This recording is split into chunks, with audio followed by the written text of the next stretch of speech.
রিক্সা আপনি প্রতিদিন কয় ঘন্টা চালান? আমি আগে চালাইতাম যখন আমার আরও শরীর সুস্থ ছিল বা অ্যাক্সিডেন্ট করার আগে, তখন আমি 12 ঘন্টাও চালাইছি, 10 ঘন্টাও চালাইছি। মানে আপনি 12 ঘন্টা রিক্সা চালান প্রতিদিন?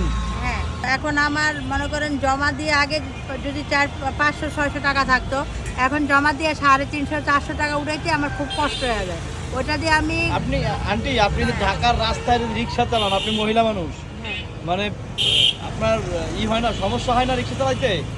সমস্যা বলতে সব কিছু নিজের কাছে, মানে নিজে যদি কন্ট্রোল মতো ভালো করে ঠিকভাবে চালাইতে পারি, নিয়মকানুন মাইনা চালালে কোনো সমস্যা নাই। আবার দেখা যায় মাঝে মাঝে সমস্যা হয়ে যায়, যারা না বুঝে তারা পট করে মাঝখানটা ঢুকাই দিল, বা আমি যাবো ডাইনে ওরা যাবে বামে, সিগন্যাল দিল না, হঠাৎ করে গাড়ির সাথে গাড়ি লাগা যায়। এরকম এইভাবেই অ্যাক্সিডেন্ট হয়, এইভাবে ক্ষতি হয়, কিন্তু আমার কাছে ওইটা খুব কমই হয়। অন্যজন করতে চাইলেও আমি করতে দেই না। দর্শক দেখতেই পাচ্ছেন যে আমার সামনে প্রায় 60 বছর বয়সী বৃদ্ধ একটি মা, যিনি প্রতিদিন রাস্তায় 7-8 ঘন্টা রিক্সা চালিয়ে জীবন ধারণ করেন। আমার এই ভিডিওটি যারা দেখছেন এই মুহূর্তে, আমার মনে হয় প্রত্যেকটা মানুষের এই অসহায় মায়ের পাশে থাকা উচিত।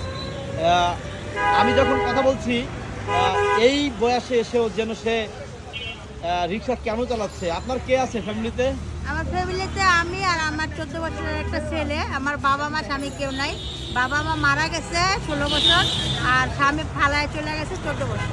আপনি রিক্সা চালাচ্ছেন আপনার ছেলেকে মানুষ করার জন্য? হ্যাঁ, আমার ছেলের পড়ালেখা করাই বা ভালো যে করে যেন মানুষ করতে পারি।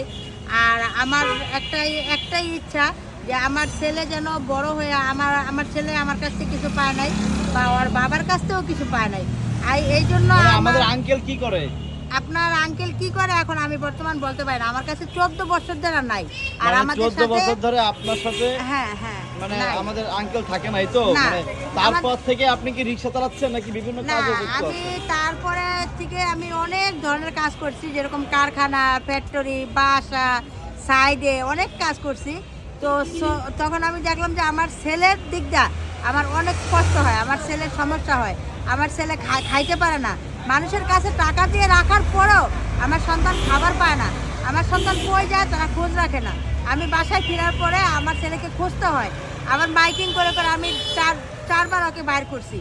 মাইকিং করে বের করছেন? হ্যাঁ, মাইকিং করে বের করছি। আচ্ছা, আপনি এই যে আজকে সকাল থেকে রিক্সা নিয়ে বের হয়েছেন, কয় টাকা ইনকাম হয়েছে আপনার? আমি এই সকাল থেকে বেরোই নাই, আমার শরীরটা এখন বিশালই অসুস্থ। তো আমি মনে করি যে আমার জায়গায় অন্য কেউ হলে বিশ্বাস তো করতো না, এটা কথা বাস্তব। যদি কারো বিশ্বাস না হয়, সে আমার বাসায় এসে দেখতেও পারে। আমার বাসা মিরপুর 11 নম্বর, লালমাটিয়া ডি ব্লক। আমার বাসায় এসে দেখতে পারেন, যাচাই করতে পারেন, আমার কোনো সমস্যা নাই। আর আরেকটা কথা হলো যে আমি এখন একটাই জিনিস চাই, যে আমি তো দুদিন পরে মারা যাব, আমার সন্তানটা যেন মানুষের মতো মানুষ হয়, এবং মানুষের মতো মানুষ হয়ে সে যেন ভালো কাজ করতে পারে, কোনো খারাপ কাজে যুক্ত না হয়, খারাপ কাজে না যায়। এই জন্য আমার সবার কাছে একটাই রিকোয়েস্ট, আপনারা সবাই আমার ছেলেকে একটু সহযোগিতা করবেন, আর আমার ছেলেকে একটা ব্যবসা বাণিজ্য ধরায় দেওয়ার মতো। আচ্ছা, আমি আপনাকে বলি, মানে হ্যাঁ। আপনি এখন পর্যন্ত রিক্সা চালিয়ে কত টাকা ইনকাম করছেন আপনার ছেলের জন্য?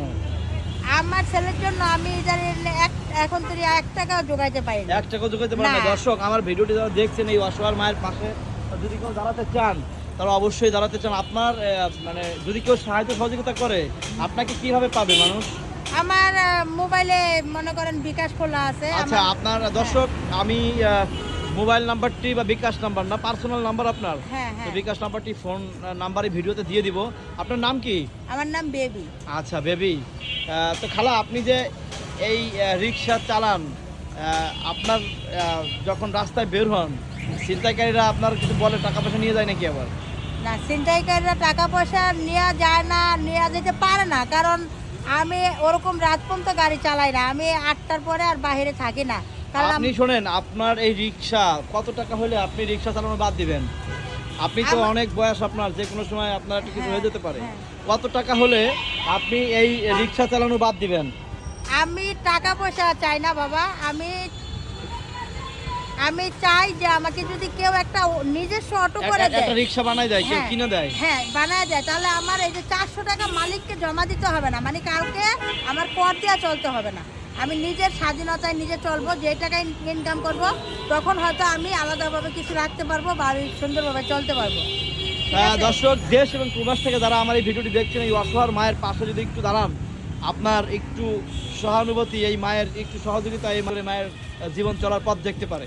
তো যারা আপনার ভিডিওটি দেখছে আমাদের দেশ এবং প্রবাসে, যারা আপনাকে সাহায্য সহযোগিতা করবে, তাদেরকে আপনি কিছু বলবেন, বলার আছে আপনার? হ্যাঁ, তাদেরকে আমার সবাইকে সালাম, সবাই আমার সালাম নেবেন। আর যদি আপনারা পারেন তো আমার সন্তানেরও আর আমার একই ইচ্ছা যে আমাদের যদি ছোটোখাটো একটা কেউ ব্যবসা নিয়ে দেয়, সকলে মিলে যদি একটা চায়ের দোকান বা ছোটোখাটো একটা ব্যবসা করার মতো একটা ব্যবস্থা করে দিতে পারেন, তাহলে হয়তো আমি একটু রেস্টে থাকতে পারবো, আমার সন্তানকে নিয়ে আমি দোকানদারি করতে পারবো, ভালো থাকতে পারবো, একটু আরামে থাকতে পারবো। এই যে আমি যেরকম